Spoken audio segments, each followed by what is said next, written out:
Break के बाद एक बार फिर आपका स्वागत है। 25 नवंबर 2025 को प्रधानमंत्री नरेंद्र मोदी कुरुक्षेत्र में श्री गुरु तेग बहादुर के 350वें शहीदी दिवस समागम में भाग लेंगे। उनके कार्यक्रम को अब पूरी तरह धार दी जा रही है क्योंकि इस कार्यक्रम की तैयारियां भी लगातार जारी है।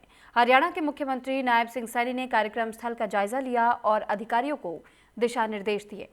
शुक्रवार की शाम सीएम नायब सिंह सैनी ने ब्रह्म सरोवर पर आरती भी की। इस दौरान उनके साथ कैबिनेट मंत्री भी मौजूद रहे और मुख्यमंत्री नायब सिंह सैनी ने कहा कि श्री गुरु तेग बहादुर जी ने मानवता, धर्म और देश की रक्षा के लिए महान बलिदान दिया, जिसे प्रत्येक व्यक्ति तक पहुंचाना आवश्यक है ताकि आने वाली पीढ़ियां इस प्रेरणादायक इतिहास से सीख ले सके। गुरुओं के तप, त्याग का संदेश और गौरवशाली इतिहास को जन जन तक पहुंचाने के उद्देश्य से हरियाणा सरकार और हरियाणा सिख गुरुद्वारा प्रबंधक कमेटी द्वारा श्री गुरु तेग बहादुर जी के 350वें शहीदी वर्ष को ज्योतिसर में भव्य स्तर पर मनाया जा रहा है।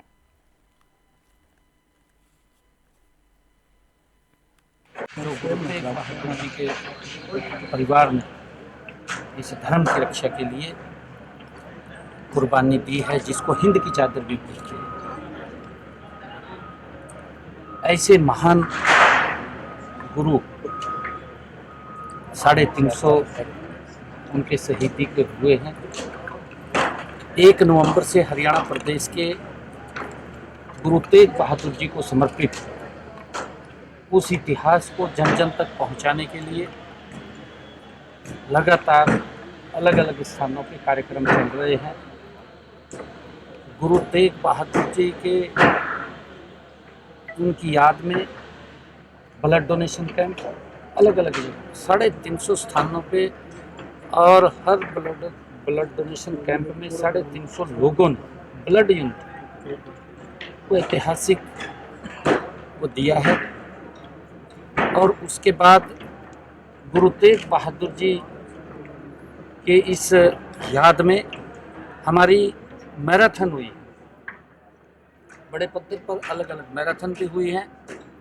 स्कूलों में उनकी जीवनी के ऊपर निबंध लिखे गए हैं, बच्चे में लिखे हैं, और पेंटिंग प्रतियोगिता हुई है। पेंटिंग प्रतियोगिता के साथ साथ अन्य हमने एक लाइन उनको दी है, उस लाइन के ऊपर भी गुरु तेग बहादुर जी को उनके जीवन को समर्पित पंजाबी, हिंदी और इंग्लिश, संस्कृत इन भाषाओं के अंदर भी अलग अलग वो बच्चों ने तैयारियाँ करके उसको प्रेजेंट किया है और उनके लिए इनाम भी रखा है। फर्स्ट, सेकंड, थर्ड वो इनाम भी देने का काम हुआ है। और हमारी 4 यात्राएं भी हरियाणा प्रदेश के अलग अलग स्थानों से चली हैं। 8 तारीख को पहली यात्रा सिरसा रोडी से चली है।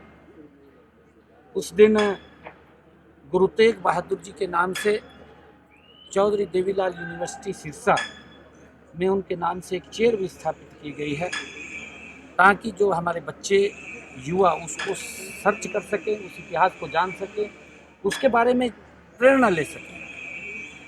हमने वहाँ चेयर स्थापित की है। और इसी प्रकार गुरु तेग बहादुर जी को समर्पित सेमिनार हुए हैं, अलग अलग यूनिवर्सिटीज़ के अंदर सेमिनार भी किए हैं। और फिर पंचकुला पिंजौर से यात्रा शुरू हुई 14 तारीख, वहाँ से शुरू हुई है। और वहाँ पर गुरु तेग बहादुर जी के नाम से जो अम्बाला गवर्नमेंट पॉलिटेक्निकल है उसका नाम गुरु तेग बहादुर जी के नाम से करने का निर्णय किया गया। और फिर फरीदाबाद से यात्रा शुरू हुई और 18 तारीख को यमुनानगर सढौरा से बाबा बंदा सिंह बहादुर जिस पवित्र गुरुद्वारे के अंदर उन्होंने जिसका निर्माण किया और वहाँ पर रह करके जो शिक्षाएं, जो समाज धर्म के लिए उन्होंने कार्य किया है, उस पवित्र गुरुद्वारा से वो यात्रा प्रारंभ हुई। और उस दिन गुरु तेग बहादुर जी के नाम से एक वन वहाँ पर लगाया गया और उस दिन 350 बच्चों ने एक समय में उसमें पौधारोपण भी किया और लगभग 35 एकड़ के अंदर वो वन गुरु तेग बहादुर जी के नाम से लगा है। और उसी दिन वहीं पर एक एग्रीकल्चर महाविद्यालय गुरु तेग बहादुर जी के नाम से, उसकी भी अनाउंसमेंट हमने की है।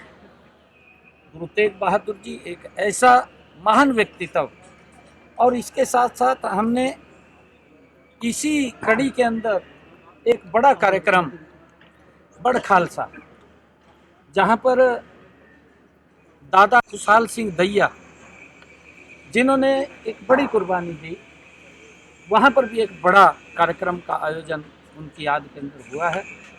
और देश के यशस्वी प्रधानमंत्री आदरणीय नरेंद्र मोदी जी 25 तारीख को गुरु तेग बहादुर जी का जो शहीदी दिवस है उसमें शिरकत करेंगे। और उसी के साथ साथ आदरणीय प्रधानमंत्री जी यहाँ अनुभव केंद्र, जिसका उन्होंने पिछले दिनों 2 ब्लॉक्स का उद्घाटन किया था, आज वो पूर्ण की स्थिति में है और देश के विदेश के पर्यटकों के लिए ये खुलेगा। आदरणीय प्रधानमंत्री जी इसका विजिट करेंगे और वहाँ पर एक पांचजन्य उसका उद्घाटन करेंगे। और उसके बाद अंतर्राष्ट्रीय गीता जयंती महोत्सव ब्रह्म सरोवर पर वो विजिट करेंगे और वहाँ पर ब्रह्म सरोवर पर पवित्र आरती में देश के यशस्वी प्रधानमंत्री आदरणीय मोदी जी उसमें शिरकत करेंगे। और इसी के साथ फिलहाल इस बुलेटिन में इतना ही। नमस्कार।